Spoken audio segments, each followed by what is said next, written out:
Hey everybody, it is Thursday. That means it's time for the Friday Football Fever web exclusive. I'm Phil Kuchinsky. Here's Garrett Sanders, the only online, on-demand high school football show. It's just like Netflix, except you can only watch us talking. Exactly right here. And this week, we have a couple of excellent ball games we're going to be at. Phil, start first. You get to return to your own home stomping grounds out in Bullard, and they got a tough test against Kilgore this week. They do, First off, full disclosure, class of 06 Yes, for right. the Bullard Panthers. Got to make sure I say that. They do have a tough test because they're going to take on Kilgore. Bulldogs are 4-0 this season. If you look at it on paper, I think you give the advantage to Kilgore. Here's the one thing that could maybe help Bullard. They had one game that got rained out, and then they went into their bye week. Bullard has had 2 weeks to rest, 2 weeks to prepare for this matchup. Kilgore is undefeated at home.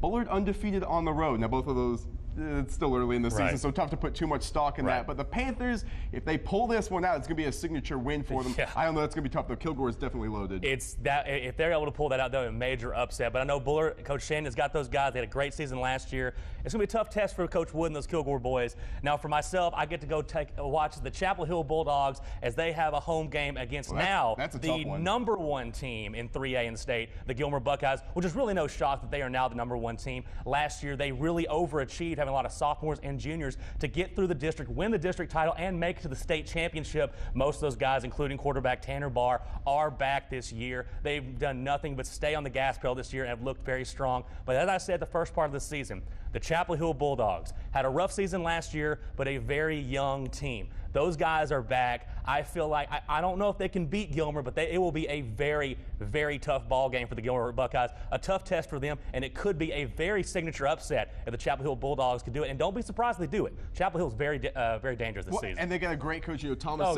This is a guy that and a program that went to 2 back-to-back state championships. Then they had a down year because they graduated a lot of their kids. But to your credit, you have been high on Chapel Hill. I have been. Let's go ahead and make our predictions. I do love my home school, but I'm going to go ahead and say that Kilgore wins this one 28-14. I'm going to give the Panthers a little love there. What about you? Yeah, I think Kilgore wins it. I'm actually going to probably say Kilgore. I've seen them play in person. They can run it up on you. I'm actually think they're going to probably drop 42-21, I think. I think that's one of those things. Those running backs in Kilgore at any time can bust a 40, 60-yard touchdown on you. They're just that good out there. What about Chapel Hill? I think Chapel Hill keeps it close, but I think Gilmer, once again, just too much talent out there. I think they win this thing by 14, probably 35-21, something like that. Yeah, I've just seen Gilmer put up some massive points. I think this could be a 2 or 3 touchdown, but you got to play the game. It's going to be fun. It's going to be fun. You play to win the game. Right. That's all you do. I managed to get it in. Guys, that's all we have for this week. We will see you guys Friday night, 10:15 on K2K for Friday Football Fever.